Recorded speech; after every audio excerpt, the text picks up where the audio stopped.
Foremost, I'd like to thank the grace of heaven and the virtue of our masters, our grand predecessors and predecessors, our transmitters and lecturers, to have this opportunity to present this class on the Sutra from Holy Teacher. Again, we had after saying we had already discussed about the sutra itself, and then basically it was there was sort of like a conversational aspect that the Holy Teacher gave about these what we call the 13 questions that she has the teacher, Holy Teacher, had with the disciples. And now whether that was because of the fact that it was it was still in handwriting, or whether she then visited as a person, from the talents, a person, then to have a conversation with the disciples, that is not known. But I've seen two cases. Two cases. There were where the Holy Teacher had come, and it was done. That was another Buddha. That was Guanyin Bodhisattva.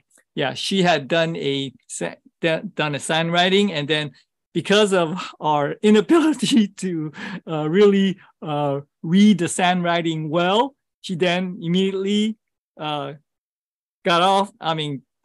Lay down the stick that's using to use for the sign writing, and basically then she eventually I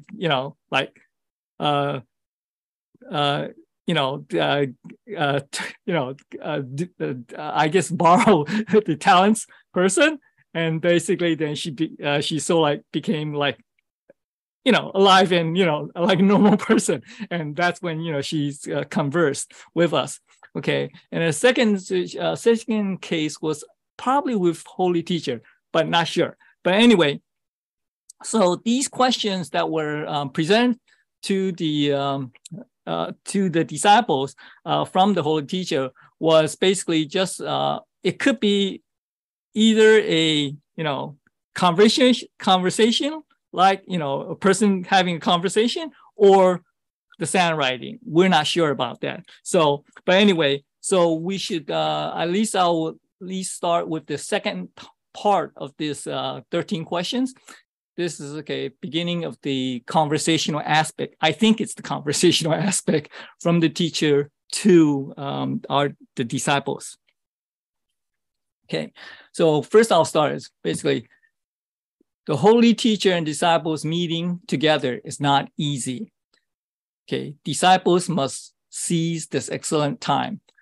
Okay, what Holy Teacher is really talking about the fact that even in our, let's see, in this white period time, I'll just call it the white period time, from around maybe 1900s or so. Okay, because that was when the 17th patriarch was alive at that time, and basically after that it became the matriarch and patriarch.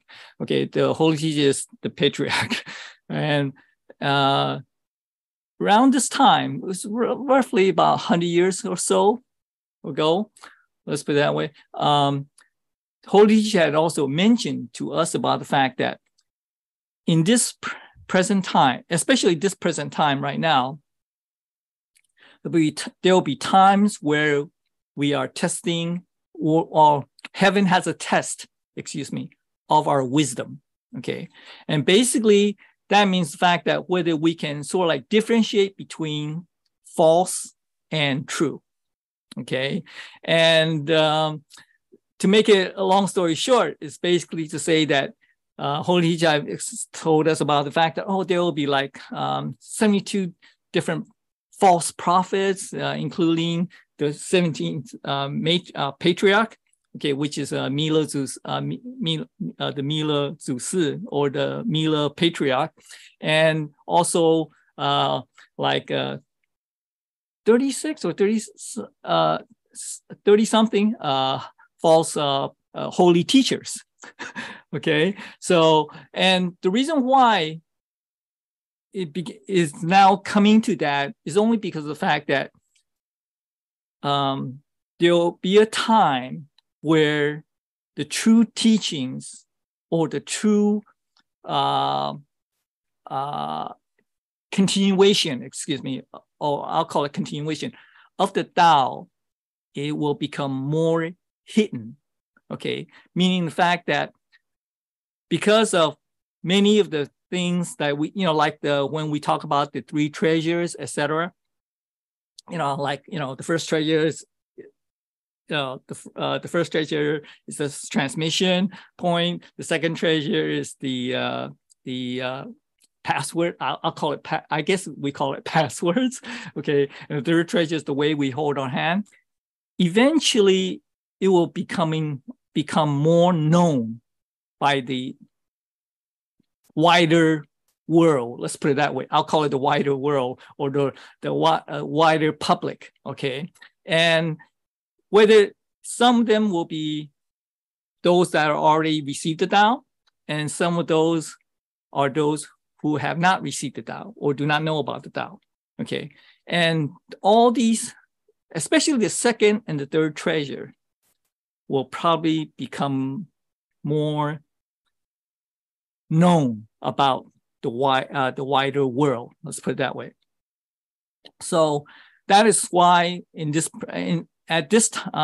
past few years, about like less than 10 years, let's put it that way, Holy Teacher already mentioned to us the fact that we will now have less and less true visitations from, whether it be the Holy Teacher himself or the other sages and Buddhas, to visit these temples and to have these visitations or these conversations with the disciple, the Holy Teacher's disciples.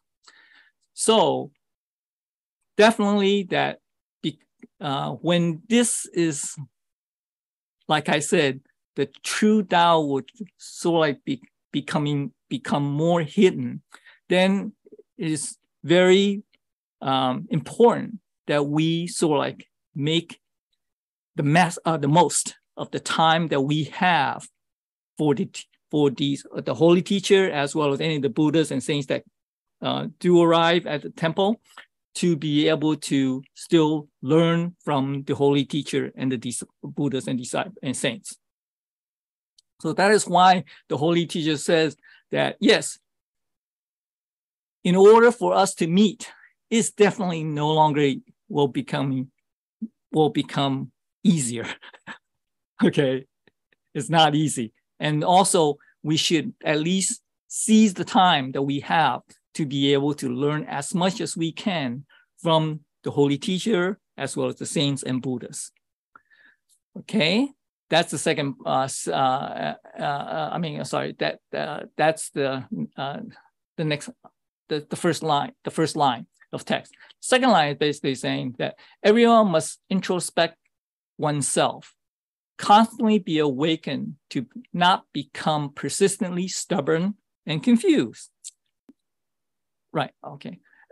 Okay, so basically what the Holy Teacher is trying to say is the fact that, yes, we should always constantly be able to constantly introspect oneself, because look inward from ourselves, because after all, that is where it begins. Okay, after all, we try to hopefully find our own Buddha nature that we have, like as Lecturer Tai had talked about a lot about the Buddha nature, and therefore only when we can find it and also grasp onto it, then we can constantly be aware, be aware of the fact that, yes, whether we become, stubborn or confused or whatever, okay?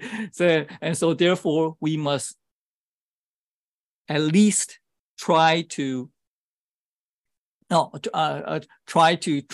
grasp on or learn more about our Buddha nature, okay? So now it begins with, after these two lines of text, then the Holy Teacher begins the questions. Right. The first question that the Holy Teacher poses to us is the fact that asking disciples whether you have changed your temperament, treating others and conducting oneself in society with sincerity and harmony. So, first question, the first part of the question is saying that whether we have changed our temperament. Basically, our temperament really is very broad. When we define temperament, it's basically our whether it's our speech, including our actions, okay. And basically, another way to look at it is when you talk about temperament, it's also your character, okay. And so therefore, we have whether the disciple is asking the Holy Teacher is asking whether we as disciples have changed, or I guess we can say become better about our temperament, etc. Because after all, we are still cultivating. And so therefore, we need to constantly remind ourselves that we need to try to become better about ourselves, okay? And so that's basically the second part of the text is basically to say, yes, because when we treat others and ourselves and conduct ourselves accordingly, then we are able to harmonize with society. The second question that the Holy Teacher posed is to asking disciples whether you respect yourselves. Our words, deeds, and bearings are reasonable and appropriate. Okay, so first part is to whether we respect ourselves. Okay, and the way when we talk about respect, we're talking about really whether it's you have confidence in yourself or whether you know what you're doing, etc. Okay, but really, when you're talking about respecting, it's really talking about your Buddha nature.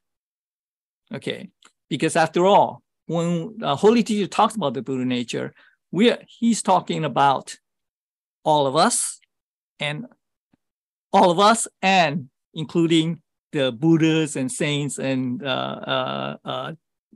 various different saints or guardians of the Tao. So therefore, because one of the first things that one of the important things that's in the rules, 15 rules and regulations, is the fact that you have to respect or uphold, I guess I'll call it respect, all these saints and Buddhas. And then from that, we then realize the fact that we ourselves are equal to the Buddha. Okay, only in the fact that we are trying to become enlightened as much as like the Buddha. The Buddha himself or the Holy Teacher himself has already become enlightened, but we are not yet enlightened. So therefore, we need to have respect with every other person and also ourselves, only because when you become like a Buddha, they see everything as what? Just Buddhas. They think everybody is a Buddha. And so therefore, if you put it in that perspective, yes, we need to respect ourselves, okay, as well as the fact that when we conduct ourselves or interact with society, then whether our deeds, words, and bearing, which is character, is appropriate and reasonable, so that we can have harmony with the society, which is that's part of the first question. Yeah, right. The third question that Holy Teacher posed is asking disciples whether you truly exert yourselves, cultivating the inner virtues and cherishing every moment. Okay. Well, that's really more of trying to ask ourselves whether we truly have made the most of the time that we have in this world. Because after all, our lives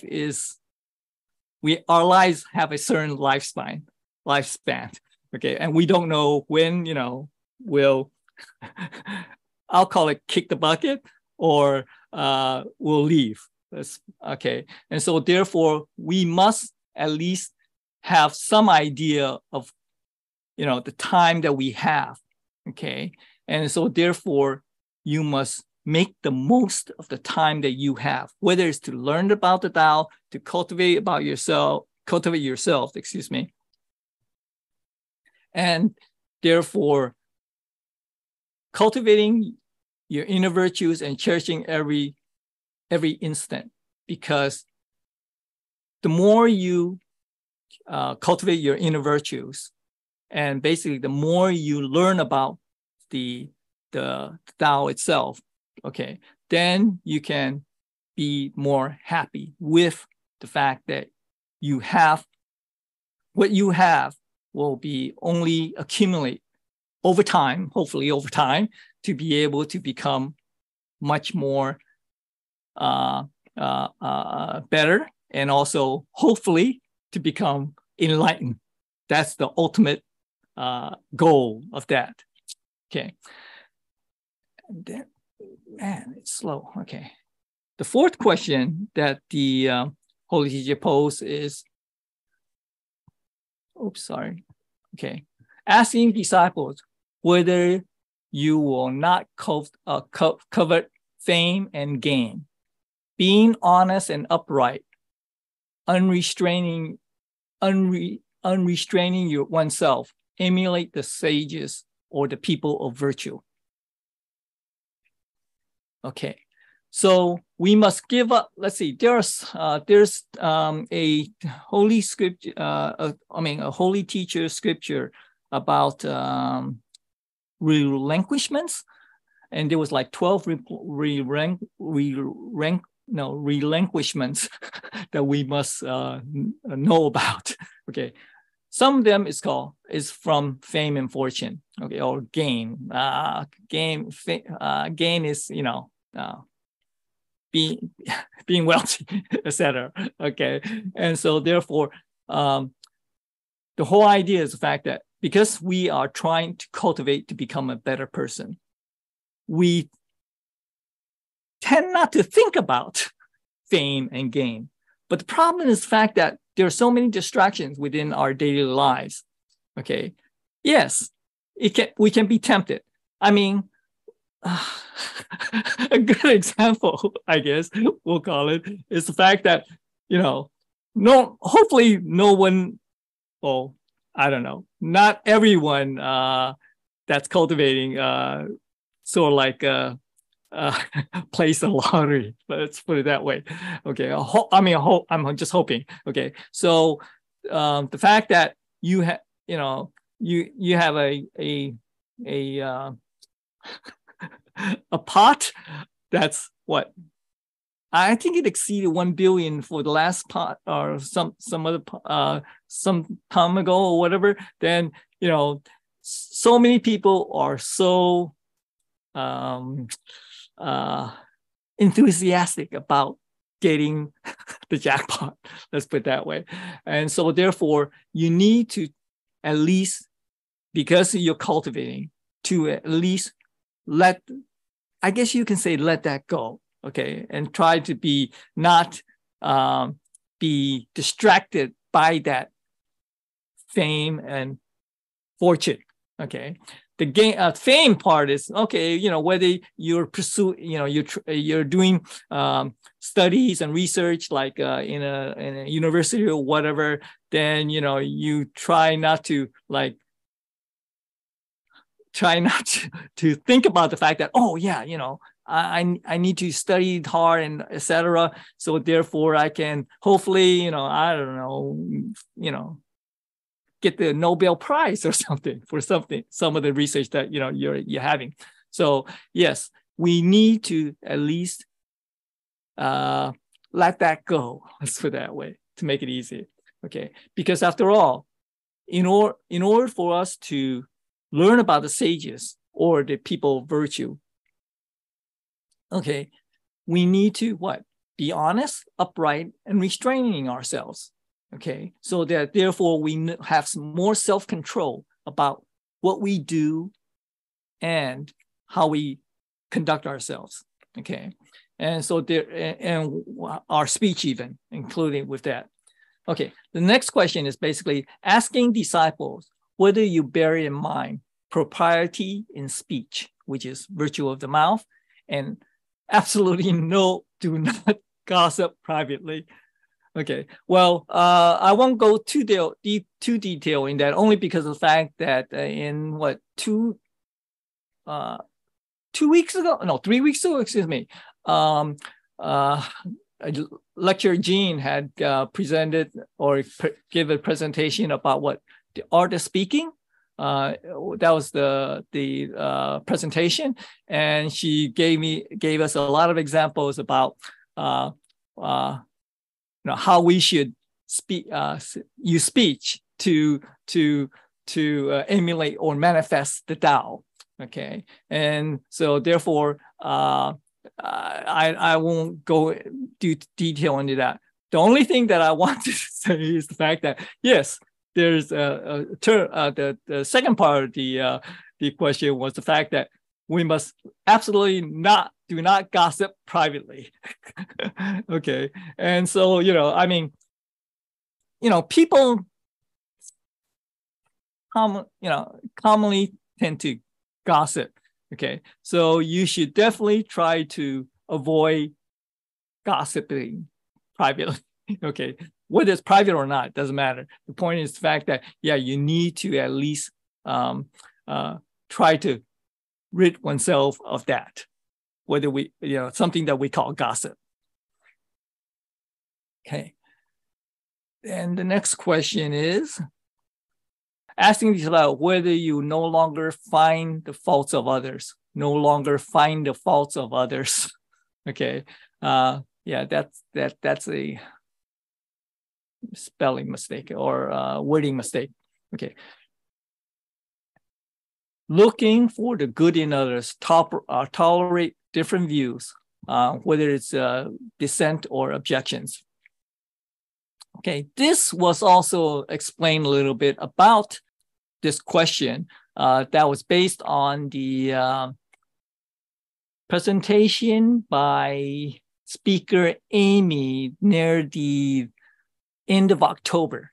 Okay, and that's when she had the manifesting Tao in the workplace. I believe that's the title or something like that. Okay, so therefore, yes, again, I don't want to go too much details in that because she had given us so many examples about how she basically tried to manifest the Tao through the workplace. Let's put the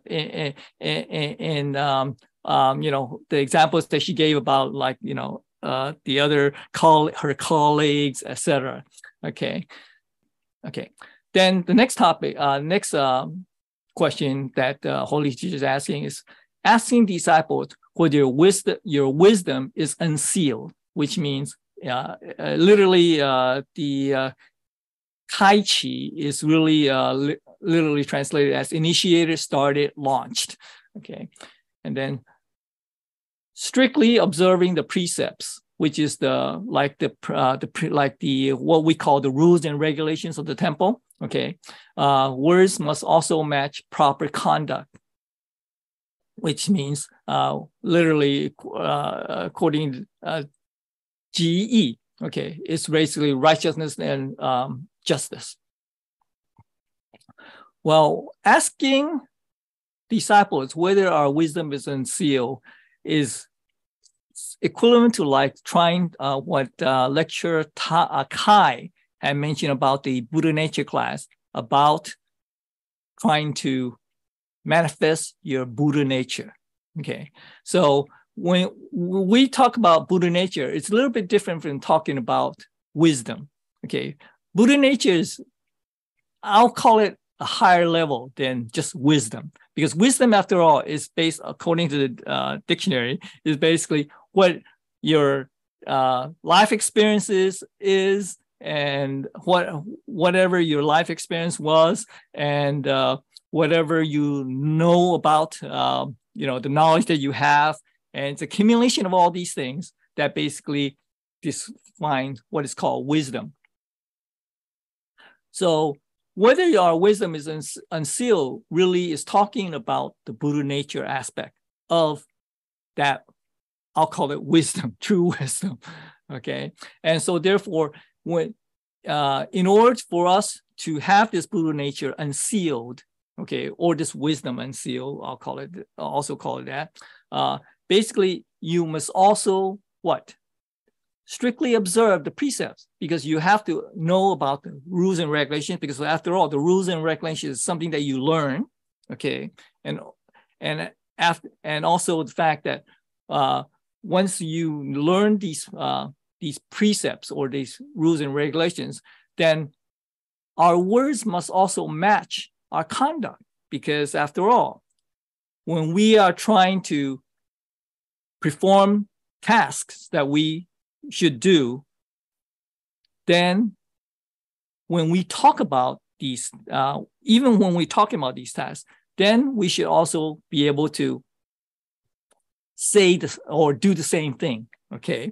So therefore, your words must also match the conduct that is the conduct that you perform, okay? So an example is very much like when the speaker Amy was presenting the class on the Tao in the workplace, was about the fact that I think there was an example she gave was about the fact that let's see, her supervisor had mentioned to her about there were some irregularities in the hours that she presented, something like that, about there was not a match, and so therefore she decided to get up and said to her that she wanted to find out more about it, and so therefore we'll get back to her, to the supervisor, and therefore she then contacted her team about what to do, and she also said that she worded very well according to the presentation, and so that it does not try to blame others, or find fault in others, and try to find out what the problem is, and so therefore she then finally discovered the fact that there was some irregularities in the I think it was in the hours or the task that was done. And so therefore she then contacted the person that was involved with that particular task, and therefore got everything straightened out. Okay. So anyway, the whole idea is the fact that, in order to observe the precepts, okay, or I'll call it the rules and regulations again, what you must do, or the words that you speak, must also reflect what you do, okay? All right, and then the next line, okay. The next line is basically asking, the Holy Teacher is asking disciples whether your mind, which is also character, moral nature, are generous and tolerant. Be emphatic. Should be empathetic. Okay, empathetic. Okay, putting oneself in someone's shoes. Love others as you love yourself. Okay, so when this question is asked, you're talking about really our own character, our own one's character. Let's put it that way. And so therefore, it's basically asking us, are we generous or tolerant of others? Okay, because after all, when we are generous and tolerant, you're talking about dealing with others. Okay, so therefore we have sort of like ask yourself about how generous are you, or how tolerant you are of the differences of opinion from others, and anything else that you encounter in life. Okay. Be emphatic. Emphatic. That's strange. It's more like okay. Oh, yeah. I'll explain that saying putting someone in someone's shoes, because after all, you need to be able, not only do you, when you tolerate others, okay, you also have to love yourself. I mean, love others as you love yourself, because of the fact that, yes, we understand that we are all from the same source. Okay. And so therefore, you want, just as the Buddha looks at you as a Buddha, okay, or I should say a potential Buddha, okay, you must also look upon others as also potential Buddhas, okay. Man, this is slow, okay. Okay, the next question is asking disciples whether you are genuine and sincere, okay, whether you have heartfelt good faith. Undoubtedly get rid of falsehood and contention. Okay, so, okay, yeah. So basically, again, it's asking yourself, oneself of your character, okay, about your character, and whether you are genuine and sincere. Well, it depends. It comes down to how much sincerity or how genuine are you about your cultivation, okay? Because after all, when we begin to learn, or having received, once you learn about the Tao, because maybe you don't know much about it or anything about it, so because only a friend, introduced you to the Tao, then once you begin to learn more about it, then you try to find out how much can you maintain that sincerity, okay? And how real are you about this journey in cultivation? And undoubtedly get rid of or delete the true meaning, the exact meaning is delete. Okay, same thing as get rid. Okay, the falsehoods and contention. Basically, it means fact that yes, from our character. Okay, based on your own character, how much do you deal with contention, which is again with others, and also falsehood, which is things about others or news about others that's real or not. Okay, so therefore you must be able to rid yourself or delete these falsehoods and intentions, because the fact that we must all, from the very beginning, disciples asking us about the fact that yes, how much can we deal with others in terms of being in harmonious with others?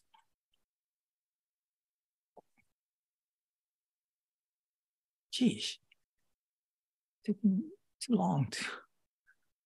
Okay, all right. Next question is asking disciples whether you have not abandoned your original intention.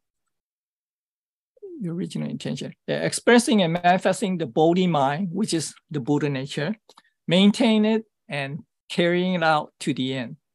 Okay, so we need to ask ourselves, okay, your original intention. Well, most people in general, most people that receive the Tao, they don't really have an intention to try to know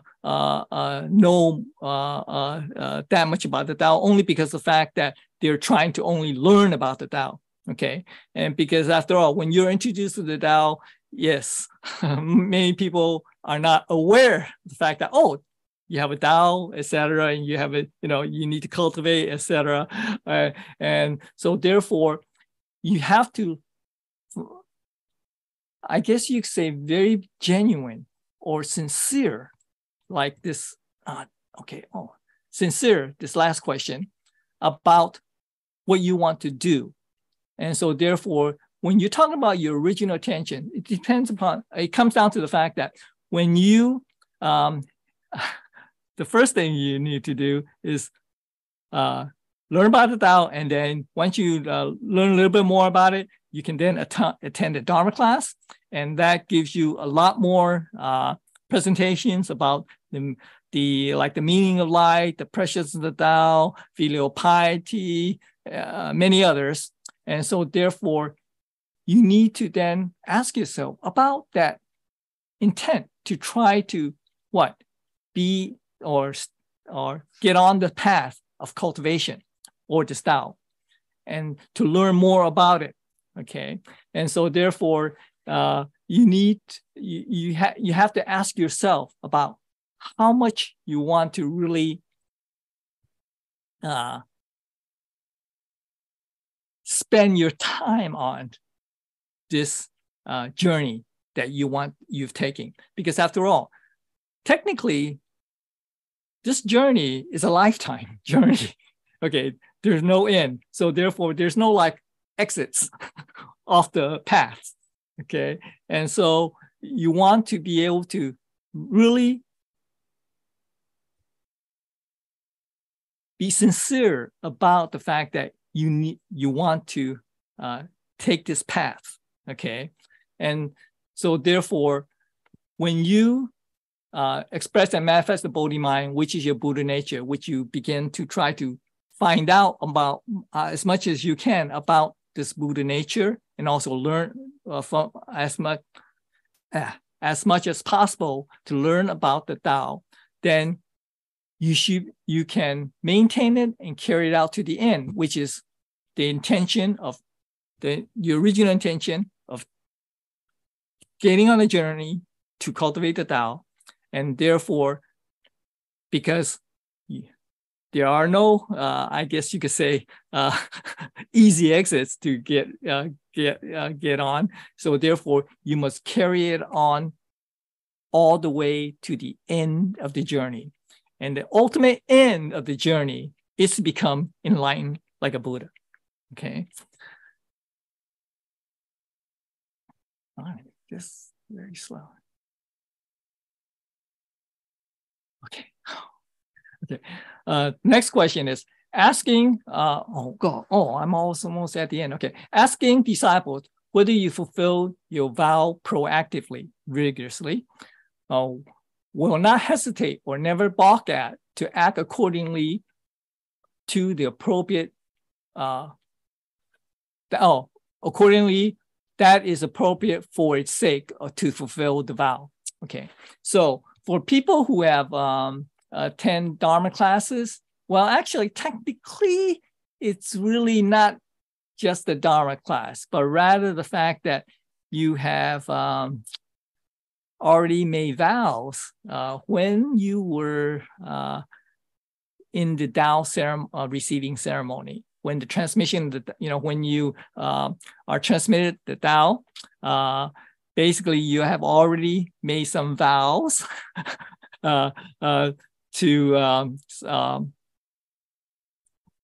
before you got the transmission. And I mean, some of those vows are very easy or very easy to explain. The fact that of course, you must be sincere. You must, for the males, that's to sincerely repent about your past wrongs, etc. Or for the ladies, is to basic to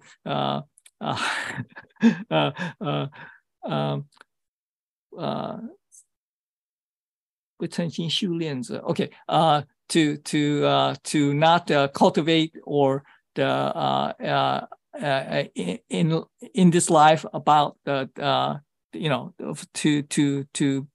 become enlightened, okay, and also not to reveal like the three treasures of the Tao. There's a lot more, but the important part is really the fact that once you have received the Tao, and then you now are able to attend the Dharma class, you make another at least 1 or 2 vows, maybe even more. Okay, and those are the vows that we're talking about. The vows that you try to proactively do, okay, or to perform. Okay, and the first vow, of course, in the Dharma class is to what? To be. I'll just put it. To be generous, and also to about your time, generous about your time, to treasure the time that you have, so that you can prioritize what should be heavenly and what is earthly. Okay, okay, and that's the first vow. The second vow is to let's see, 众生轻凡财法. Oh, the second thing is the generosity that you give to others. Okay, in terms of whether it's time and effort, or even financial things, to the Tao. Okay. That's anything that's with the Tao. And then, of course, the third is, of course, to become a vegan or vegetarian. Okay, and that's not many people, perform that third vow. But the idea is the fact that, yes, when you have those at least probably mostly 2 vows that you do, you make, then it's important that you try not to definitely break the vows. Okay, if you can. All right.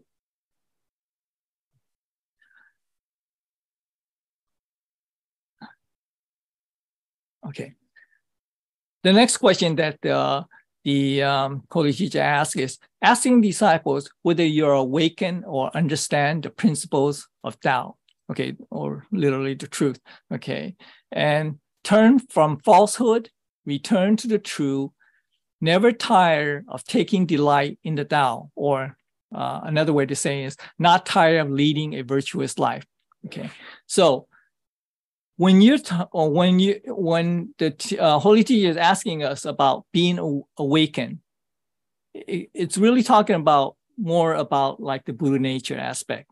Okay, and so therefore, as you begin to learn more and more about the Tao, then you begin to realize how what is more important, okay, in life, okay, because after all, you probably have or you have basically read about like or listened to the class about like the true meaning of life and the preciousness of the Tao, and about filial piety, about being a vegetarian.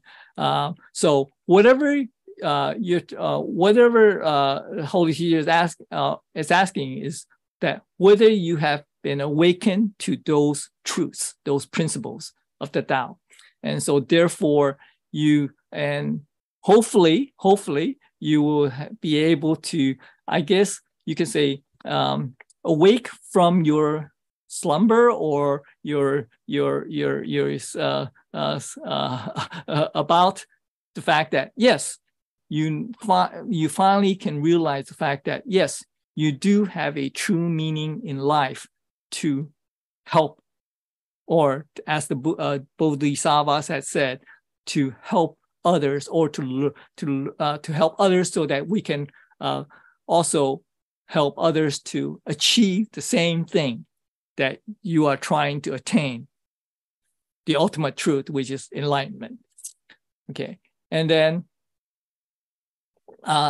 return from falsehood, return to the truth. Yeah, okay, falsehood can mean several things. One is basically to when we talk about in the Tao, we talk about the true self, which is what? The true self is what? Your Buddha nature. The false self, of course, is your physical body. Okay, so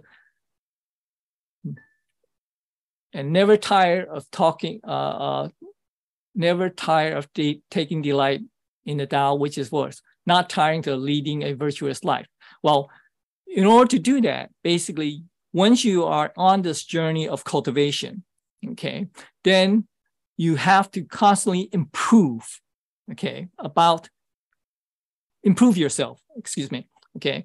And so therefore, you must constantly not stand still, but rather constantly get better, okay, to improve, so that once, hopefully, then you can achieve eventually enlightenment.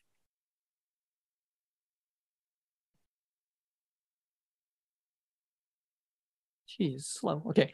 Oh, the last question that the Holy Teacher gave us is the fact that they're asking disciples whether you pay attention to your body, which is your health. Okay. Eat, drink, exercise, work, and rest regularly. So, okay. So the Holy Teacher is asking about the fact that, yes, we need to have what? A good health, a good body in order for us to cultivate. Because after all, we are on this journey of cultivation, okay? And so therefore, it takes time for us to cultivate, okay? And there, hopefully, of course, everybody works at their own pace, okay? That's true, understandable. But you need to, what? You still have to eat, which is a human aspect, drink, exercise, work, and then rest regularly, like, you know, when you sleep, okay? So all these things are based on the fact that, yes, we are still human, okay? We still have a physical body, okay? But, you know, the fact that you also have a mind, okay, means the fact that, yes, you have to balance your body or physical self with your true self, which is the Buddha nature self. Okay, so basically, okay, this ends the 13 questions that Holy Teacher asked. So the last things that he said is saying that Holy Teacher asked these disciples 13 questions. Hope that the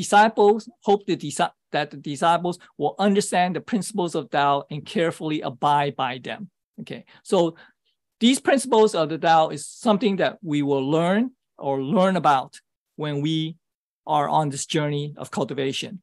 And once we have learned more about it, then we try to abide by these rules and regulations, you can call it that, and also abide by those things that, carefully abide by the instructions that Holy Teacher had given us about our life in terms of enlightenment, eventually enlightenment, okay, and also what we need to do to try to improve upon ourselves. Okay. Inwardly, inwardly examining ourselves to refresh ourselves can resolve difficulties. Staying in moderation indeed one can avoid sinking into degradation. Okay, let's see. Let me explain this one. Okay, first we need to definitely, I guess I would say, improve our introspection about ourselves, because many examples that Speaker Amy had talked about when she began to try to work with the others, her colleagues, etc. She, like herself, like she always, like when she was like training with another person, she was trying to, I mean, she at one time didn't get along, but the point is the fact that she eventually, I guess you could say, force herself to know to find something that's good about that colleague, and so therefore she sort of like changed. I guess will be able to. She was able to change her perspective about her, and so therefore she was able to finally eventually won her over or work with her correctly. Okay, and staying in moderation is really means fact that we need to avoid extremes. Okay, because after all, when we do something or say something, etc., we need to be very careful about not going into extremes. Okay, so therefore it's important that we stay in moderation. Okay, after all, there's one of the 4 books talks about the title of the book is Zhong Yong, which is the doctrine of the mean. So basically something that if you have time, you can try to learn more about that. Okay, so oh my gosh, I'm okay. I don't have much time, but okay. So let me go to the last 2 sections. Okay, having an open and clear mind without contradiction. This thing, there shouldn't be a bracket there. Okay, there is a standard for distinguishing clearly right and wrong. Okay, once we have a clear and open mind, okay, we can because we have or trying to maintain or grasp our Buddha nature, okay, then you will then have a more clear and distinct mind about distinguishing what is clearly right and what is clearly wrong. Okay, so just as like when we make vows, whether it's the Dharma class vows or any other vows that we make, then we need to try to maintain it and know about whether we deviate from our vow or not. Okay, or whether it could be other things besides vows. Okay, so therefore you need to at least have a very good idea, especially about once you learn more about the Tao, then you have an idea, a better idea of what is really what's called right and wrong. Okay. Last phase. Okay. By gathering inwardly in the mind, which is, the vitality, well, it's literally called vitality and spirit. That's the translation, literal translation. Okay. One will not lose it. By one's accumulated abilities or capabilities, energy will last forever. Okay, it's equivalent to like what is called the internal long spring. Okay, that's the translation, the exact translation of it. Okay, so basically we're talking about the fact that when we are on this journey in cultivation, okay, yes, we don't always move forward. Let's put it that way. Sometimes we stumble and fall. Including your whole life journey of cultivation. It talks about the fact that you don't lose. One will not lose it. It's only because of the fact that everything that you have accumulated, your abilities, your learning about the Tao, and your understanding about the Tao, it will basically be like the something that lasts forever. Okay, like the internal long spring, only because of the fact that yes, you do have merits, or I'll call it merits. Yeah, you do have these accumulated abilities or the merits, and basically it stays with you for the rest of your life. Not only that, but also beyond. Okay, because after all, those are the things that you have, and therefore you will not I guess I could call it relinquish it, or what it's not, maybe not a good word, but the whole idea is the fact that you are able to accumulate that the ability or merit, that merit, and it will stay with you for the rest of eternity. Okay. Now, then basically that's really technically that part of the scripture that I want to cover. The only thing that I want to cover is really what these Holy Teacher also said. This is before the 13 questions. Basically, it's just saying the fact that, as I said earlier from the very beginning of the class, oh no, not at the very beginning, but sometime in one of the questions, not in the questions, one of the topics of the sutra itself, we talk about the fact that I mentioned the fact that no man is an island. Basically, it's the fact that when we talk about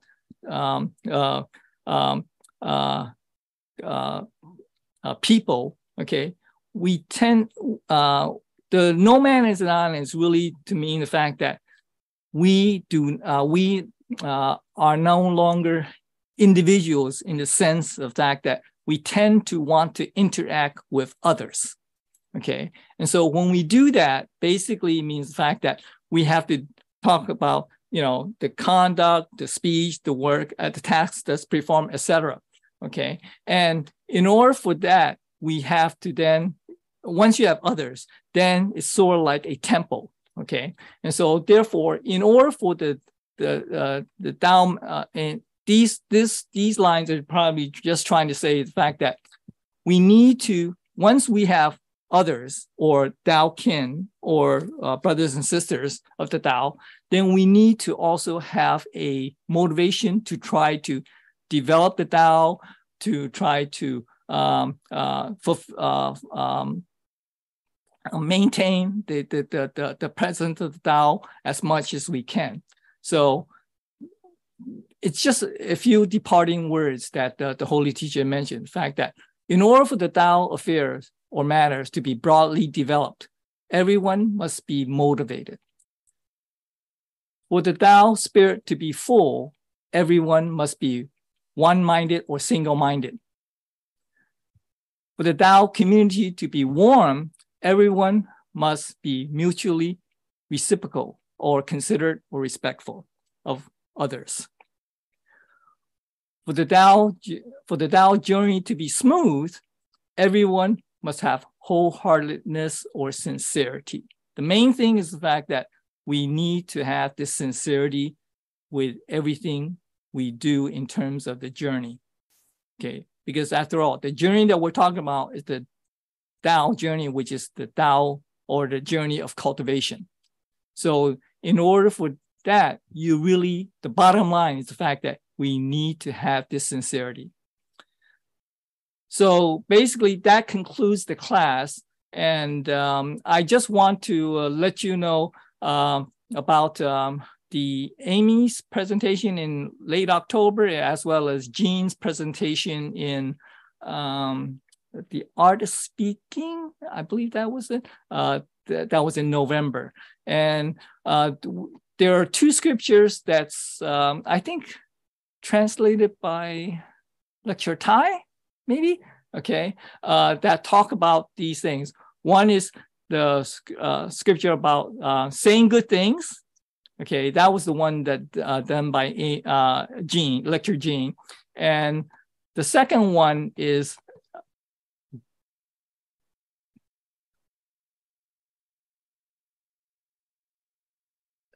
no, darn it, it's so slow.